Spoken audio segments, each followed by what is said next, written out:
subscribe my channel. ಎಲ್ಲರಿಗೂ ನಮಸ್ಕಾರಗಳು. ಇಂದಿನ ವಿಡಿಯೋದಲ್ಲಿ ನಾವು 7ನೇ ತರಗತಿಯ ಗಣಿತ ವಿಷಯದ ಭಾಗ 2ರಲ್ಲಿನ 13ನೇ ಅಧ್ಯಾಯವಾದ ಘನಾಕೃತಿಗಳು ಎಂಬ ಅಧ್ಯಾಯದಲ್ಲಿ ಅಭ್ಯಾಸ 13.1ರಲ್ಲಿ ಬರ್ತಕ್ಕಂತಹ ಎಲ್ಲಾ ಲೆಕ್ಕಗಳನ್ನು ತಿಳಿಯೋಣ ಮಕ್ಕಳೇ.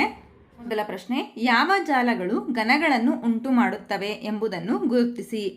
ಜಾಲಗಳ ನಕಲುಗಳನ್ನು ಕತ್ತರಿಸಿ ಮತ್ತು ಪ್ರಯತ್ನಿಸಿ ಅಂತ ಕೊಟ್ಟಿದ್ದಾರೆ ಮಕ್ಕಳೇ. ನೋಡಿ ಮಕ್ಕಳೇ, ಇಲ್ಲಿ ಕೊಟ್ಟಿರ್ತಕ್ಕಂತಹ ಜಾಲಗಳಿಂದ ಘನಗಳು ಉಂಟಾಗ್ತವೋ ಇಲ್ಲೋ ಅಂತಂದು ನೀವು ಪರೀಕ್ಷಿಸಬೇಕು. ಗಮನಿಸಿ ಮಕ್ಕಳೇ, ನೀವು ಸಹ ಇದೇ ರೀತಿ ಜಾಲಗಳನ್ನು ಕಟ್ ಮಾಡ್ಕೊಳ್ಳಿ ಮಕ್ಕಳೇ. ನಂತರ ಇದು ಘನವಾಗುತ್ತೋ ಇಲ್ಲೋ ಅಂತಂದು ಪರೀಕ್ಷಿಸ್ರಿ.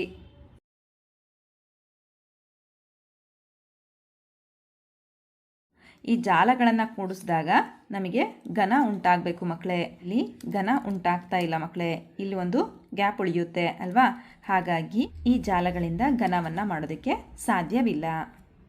ನೀವು ಸಹ ಈ ರೀತಿ ಜಾಲಗಳನ್ನು ಕಟ್ ಮಾಡಿಬಿಟ್ಟು ನಿಮ್ಮ ನೋಟ್ಸಲ್ಲಿ ಹಚ್ಚಿ ಮಕ್ಕಳೇ. ನಂತರ ಈ ರೀತಿ ಬರೆಯಿರಿ, ಈ ಜಾಲಗಳಿಂದ ಘನವನ್ನು ಉಂಟು ಮಾಡಲು ಸಾಧ್ಯವಿಲ್ಲ. ನಂತರ ಇಲ್ಲಿ 2ನೇ ಚಿತ್ರವನ್ನು ಗಮನಿಸಿ ಮಕ್ಕಳೇ. ಈ ರೀತಿ ನೀವು ಸಹ ಜಾಲಗಳನ್ನು ಕಟ್ ಮಾಡ್ಕೊಳ್ಳಿ ಮಕ್ಕಳೇ. ನೋಡಿ ಮಕ್ಕಳೇ, ಇದರಿಂದ ಘನ ಉಂಟಾಗುತ್ತೋ ಇಲ್ಲೋ ಅಂತ ನೋಡೋಣ.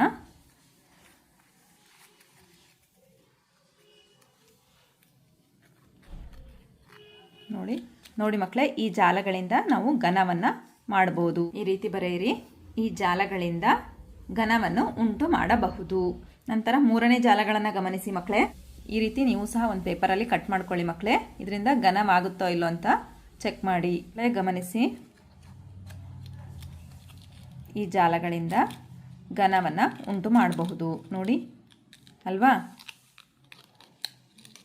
ನೋಡಿ ಮಕ್ಕಳೇ, ನೀವು ಸಹ ನಿಮ್ಮ ನೋಟ್ಸ್ನಲ್ಲಿ ಈ ರೀತಿ ಜಾಲಗಳನ್ನು ಅಂಟಿಸಿ ನಂತರ ಈ ರೀತಿ ಬರೆಯಿರಿ, ಈ ಜಾಲಗಳಿಂದ ಘನವನ್ನು ಉಂಟು ಮಾಡಬಹುದು. ನಂತರ 4ನೇ ಜಾಲಗಳನ್ನು ಗಮನಿಸಿ ಮಕ್ಕಳೇ. ಈ ರೀತಿ ಜಾಲಗಳನ್ನು ಕಟ್ ಮಾಡ್ಕೊಳ್ಳಿ ಮಕ್ಕಳೇ. ಇದರಿಂದ ಘನ ಉಂಟಾಗ್ತತೋ ಇಲ್ಲೋ ಅಂತ ಚೆಕ್ ಮಾಡೋಣ.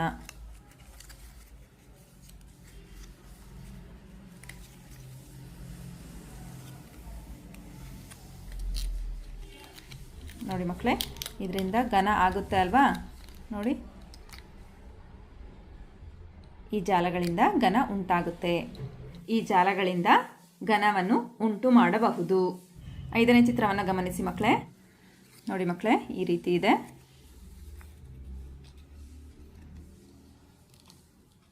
ಈ ಜಾಲಗಳಿಂದ ಘನವನ್ನು ಉಂಟು ಮಾಡೋದಕ್ಕೆ ಸಾಧ್ಯವಿಲ್ಲ. ಇಲ್ಲಿ ಒಂದು ಗ್ಯಾಪ್ ಉಳಿಯುತ್ತೆ ಅಲ್ವಾ ಮಕ್ಕಳೇ. ಇಲ್ಲಿ 2 ಜಾಲಗಳು ಬರ್ತವೆ, ಇಲ್ಲಿ ಒಂದು ಗ್ಯಾಪ್ ಉಳಿಯುತ್ತೆ. ಹಾಗಾಗಿ ಇದರಿಂದ ನಾವು ಘನವನ್ನು ಉಂಟು ಮಾಡೋದಕ್ಕೆ ಸಾಧ್ಯವಿಲ್ಲ. ನಂತರ ಇಲ್ಲಿ 6ನೇ ಜಾಲವನ್ನು ಗಮನಿಸಿ ಮಕ್ಕಳೇ. ಇದರಿಂದ ಘನ ಉಂಟಾಗುತ್ತೋ ಇಲ್ವೋ ಅಂತಂದು ನೋಡೋಣ. ನೋಡಿ ಮಕ್ಕಳೇ, ಈ ರೀತಿ ನೀವು ಸಹ ಕಟ್ ಮಾಡ್ಕೊಳ್ಳಿ. ಇದರಲ್ಲಿ ಘನವನ್ನು ರಚಿಸೋದಕ್ಕೆ ಪ್ರಯತ್ನಿಸೋಣ. ನೋಡಿ ಮಕ್ಕಳೇ, ಘನ ರಚನೆಯಾಗಿದೆ ಅಲ್ವಾ. ನೋಡಿ, ಈ ಜಾಲಗಳಿಂದ ಘನವನ್ನು ರಚನೆ ಮಾಡಬಹುದು. 6ನೇ ಜಾಲಗಳಿಂದ ನಾವು ಘನವನ್ನು ಉಂಟು ಮಾಡಬಹುದು. ಈ ರೀತಿಯಲ್ಲಿ ನೀವು ಸಹ ಜಾಲಗಳ ನಕಲುಗಳನ್ನು ಕತ್ತರಿಸಿ ಘನ ಉಂಟು ಮಾಡಬಹುದೋ ಇಲ್ವೋ ಅಂತಂದು ಪರೀಕ್ಷಿಸಿ ಮಕ್ಕಳೇ. ಪ್ರಶ್ನೆ 2, ಪ್ರತಿ ಮುಖದ ಮೇಲೆ ಚುಕ್ಕೆಗಳನ್ನು ಹೊಂದಿರುವ ಘನಗಳೇ ದಾಳಗಳು. ದಾಳದ ಅಭಿಮುಖ ಮುಖಗಳ ಮೇಲಿನ ಒಟ್ಟು ಚುಕ್ಕೆಗಳ ಸಂಖ್ಯೆ 7 ಆಗಿರುತ್ತದೆ. ಇಲ್ಲಿ ದಾಳಗಳನ್ನು ಘನಗಳು ರಚಿಸಲು 2 ಜಾಲಗಳಿವೆ. ಪ್ರತಿ ಚೌಕದಲ್ಲಿರುವ ಸಂಖ್ಯೆಯು ಆ ಡಬ್ಬದಲ್ಲಿನ ಚುಕ್ಕೆಗಳ ಸಂಖ್ಯೆಯನ್ನು ಸೂಚಿಸುತ್ತದೆ ಅಂತ ಕೊಟ್ಟಿದ್ದಾರೆ. ನಂತರ ಏನು ಕೊಟ್ಟಿದ್ದಾರೆ ನೋಡಿ, ಅಭಿಮುಖ ಮುಖಗಳ ಮೊತ್ತ 7 ಆಗುವಂತೆ ಸ್ಮರಿಸಿಕೊಂಡು ಬಿಟ್ಟ ಸ್ಥಳಗಳನ್ನು ಸೂಕ್ತ ಸಂಖ್ಯೆಗಳಿಂದ ತುಂಬಿ ಅಂತ ಕೊಟ್ಟಿದ್ದಾರೆ ಮಕ್ಕಳೇ. ಇದನ್ನು ನೋಡೋಣ. ಸಹ ಇದೇ ರೀತಿಯ ಜಾಲಗಳನ್ನು ಕಟ್ ಮಾಡ್ಕೊಳ್ಳಿ ಮಕ್ಕಳೇ. ನಂತರ ಇದರಿಂದ ನಾವು ಈ ರೀತಿಯ ಡೈಸ್ ಅಂದರೆ ಈ ರೀತಿಯ ದಾಳಗಳನ್ನು ರಚಿಸಬೇಕು. ಅದರಲ್ಲಿ ಅಭಿಮುಖ ಸಂಖ್ಯೆಗಳನ್ನು ಕೂಡಿದಾಗ ನಮಗೆ ಮೊತ್ತ ಏನು ಬರಬೇಕು? 7 ಬರಬೇಕು ಮಕ್ಕಳೇ. ನೋಡಿ ಮಕ್ಕಳೇ,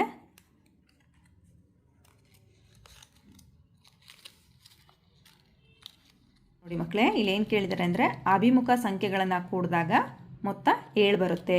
ನೋಡಿ, ಇಲ್ಲಿ 3 ಇದೆ ಮಕ್ಕಳೇ. ಇದಕ್ಕೆ ಅಪೋಸಿಟ್ ಆಗಿ ಅಭಿಮುಖವಾಗಿ 4 ಇದೆ. 4ಕ್ಕೆ 3 ಕೂಡಿದ್ರೆ 7. ನಂತರ ಇಲ್ಲಿ 6 ಇದೆ ಮಕ್ಕಳೇ. ಇದಕ್ಕೆ ಅಭಿಮುಖವಾಗಿ 1 ಇದೆ. 6ಕ್ಕೆ 1 ಕೂಡಿದ್ರೆ 7. ಇಲ್ಲಿ 3 ಇದೆ ಮಕ್ಕಳೇ. ಇದಕ್ಕೆ ಅಭಿಮುಖವಾಗಿ 4 ಕೂಡಿದ್ರೆ 7 ಅಲ್ವಾ. ಇಲ್ಲಿ 5 ಇದೆ ಮಕ್ಕಳೇ. 5ಕ್ಕೆ ಅಭಿಮುಖವಾಗಿ 2 ಇದೆ ಮಕ್ಕಳೇ. 5ಕ್ಕೆ 2 ಕೂಡಿದ್ರೆ 7. ಈ ರೀತಿಯಲ್ಲಿ ಮೊತ್ತ 7 ಬರಬೇಕು ಮಕ್ಕಳೇ. ನೀವು ನಿಮ್ಮ ನೋಟ್ಸಲ್ಲಿ ಈ ರೀತಿಯ ಜಾಲಗಳನ್ನು ಕತ್ತರಿಸಿ ಹಚ್ಚಿ ಮಕ್ಕಳೇ. ಇಲ್ಲಿ ಎರಡನೇ ಜಾಲವನ್ನು ಗಮನಿಸಿ ಮಕ್ಕಳೇ. ಇಲ್ಲಿ 1, 2, 3 ಸಂಖ್ಯೆಗಳಿವೆ. ನಂತರ ಉಳಿದ 3 ಸಂಖ್ಯೆಗಳನ್ನು ನೀವು ಕಂಡುಹಿಡಿಬೇಕು. ಇಲ್ಲೂ ಸಹ ಅಭಿಮುಖ ಮುಖಗಳ ಮೊತ್ತ 7 ಬರಬೇಕು ಮಕ್ಕಳೇ. ನೋಡಿ ಗಮನಿಸಿ, ಈ ರೀತಿಯ ಜಾಲಗಳನ್ನು ಕತ್ತರಿಸಿ ಘನ ಉಂಟು ಮಾಡಿ ಮಕ್ಕಳೇ, ಅಂದರೆ ದಾಳವನ್ನು ರಚಿಸಿ. ಇಲ್ಲಿ 2 ಇದೆ, ಇದಕ್ಕೆ ಅಭಿಮುಖವಾಗಿ 5 ಇದೆ. 5ಕ್ಕೆ 2 ಕೂಡಿದರೆ 7. ನಂತರ ಇಲ್ಲಿ 3 ಇದೆ ಮಕ್ಕಳೇ, ಇದಕ್ಕೆ ಅಭಿಮುಖವಾಗಿ 4 ಇದೆ. 4ಕ್ಕೆ 3 ಕೂಡಿದರೆ 7. ನಂತರ ಇಲ್ಲಿ 1 ಇದೆ ಮಕ್ಕಳೇ, ಇದಕ್ಕೆ ಅಭಿಮುಖವಾಗಿ 6 ಇದೆ. 6ಕ್ಕೆ 1 ಕೂಡಿದರೆ 7. ಇಲ್ಲಿ 5 ಇದೆ ಮಕ್ಕಳೇ, 5ಕ್ಕೆ 2 ಕೂಡಿದರೆ 7. ಇಲ್ಲಿ 4 ಇದೆ ಮಕ್ಕಳೇ, ಇದಕ್ಕೆ ಅಭಿಮುಖವಾಗಿ 3 ಇದೆ ಮಕ್ಕಳೇ. 4, 3, 7. ಈ ರೀತಿಯಲ್ಲಿ ಅಭಿಮುಖ ಸಂಖ್ಯೆಗಳನ್ನು ಕೂಡಿದಾಗ ಮೊತ್ತ 7 ಬರಬೇಕು ಮಕ್ಕಳೇ. ಹಾಗಾದರೆ ನೋಡಿ, ಈ ರೀತಿ ರಚನೆ ಆಗುತ್ತೆ. ಅರ್ಥ ಆಯ್ತಲ್ವಾ ಮಕ್ಕಳೇ? 1, 2, 3, ನಂತರ ಇಲ್ಲಿ 5, ಇಲ್ಲಿ 6, ಇಲ್ಲಿ 4. ನಿಮ್ಮ ನೋಟ್ಸಲ್ಲಿ ಈ ಜಾಲಗಳನ್ನು ಹಚ್ಚಿ ಮಕ್ಕಳೇ. ನಂತರ 3ನೇ ಲೆಕ್ಕವನ್ನು ಗಮನಿಸಿ ಮಕ್ಕಳೇ. ಇದು ದಾಳಕ್ಕೆ ಜಾಲವಾಗಬಹುದೇ? ನಿಮ್ಮ ಉತ್ತರವನ್ನು ವಿವರಿಸಿ ಅಂತ ಕೊಟ್ಟಿದ್ದಾರೆ. ಈ ಜಾಲಗಳನ್ನು ಗಮನಿಸಿ. ದಾಳವನ್ನು ಮಾಡಿದ ನಂತರ ಅಭಿಮುಖ ಮುಖಗಳನ್ನು ಕೂಡಿದ ನಂತರ ಮೊತ್ತ 7 ಬರಬೇಕು ಮಕ್ಕಳೇ. ಹಾಗಾದರೆ ಇದನ್ನು ಪರೀಕ್ಷಿಸೋಣ ಮಕ್ಕಳೇ. ಈ ರೀತಿ ಪಠ್ಯಪುಸ್ತಕದಲ್ಲಿ ಕೊಟ್ಟ ಹಾಗೆ ನೀವು ಸಹ ಈ ರೀತಿ ಜಾಲವನ್ನು ತಯಾರು ಮಾಡ್ಕೊಳ್ಳಿ. ನಂತರ ಇದರಿಂದ ದಾಳವನ್ನು ರಚಿಸೋಣ.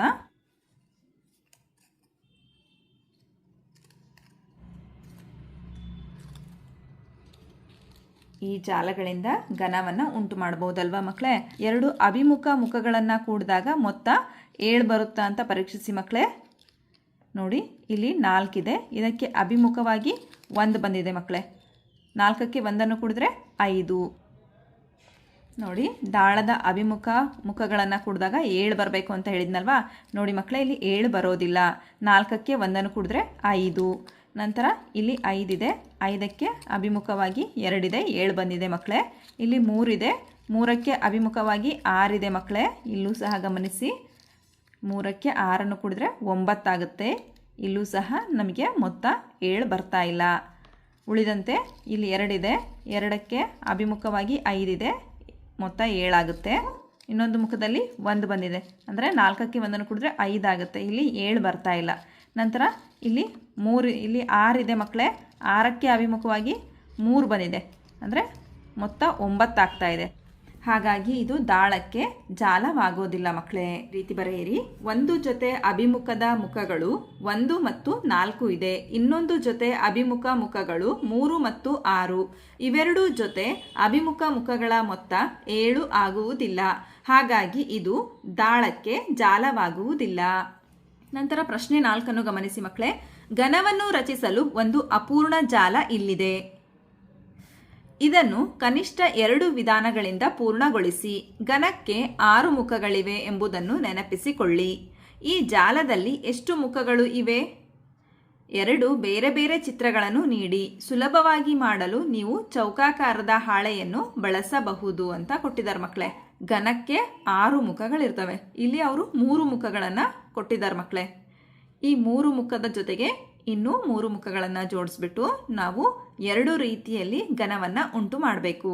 ಹಾಗಾದರೆ ಅದು ಯಾವ ರೀತಿ ಅಂತ ನೋಡೋಣ ಮಕ್ಕಳೇ. ಇಲ್ಲಿ ಕೊಟ್ಟಿದ್ದಾರೆ ನೋಡಿ, 2 ಬೇರೆ ಬೇರೆ ಚಿತ್ರಗಳನ್ನು ನೀಡಿ ಅಂತಲೂ ಸಹ ಕೊಟ್ಟಿದ್ದಾರೆ. ಕನಿಷ್ಠ 2 ವಿಧಾನಗಳನ್ನು ನಾವು ಮಾಡಬೇಕು. ನೋಡಿ ಮಕ್ಕಳೇ, 3 ಮುಖಗಳನ್ನು ಕೊಟ್ಟಿದ್ರಲ್ವಾ? ಘನ ಮಾಡಬೇಕು ಅಂದರೆ 6 ಮುಖಗಳು ಬೇಕು ಅಲ್ವಾ? ನೋಡಿ, ಈ ರೀತಿ ಮಾಡ್ಬೋದು ಮಕ್ಕಳೇ.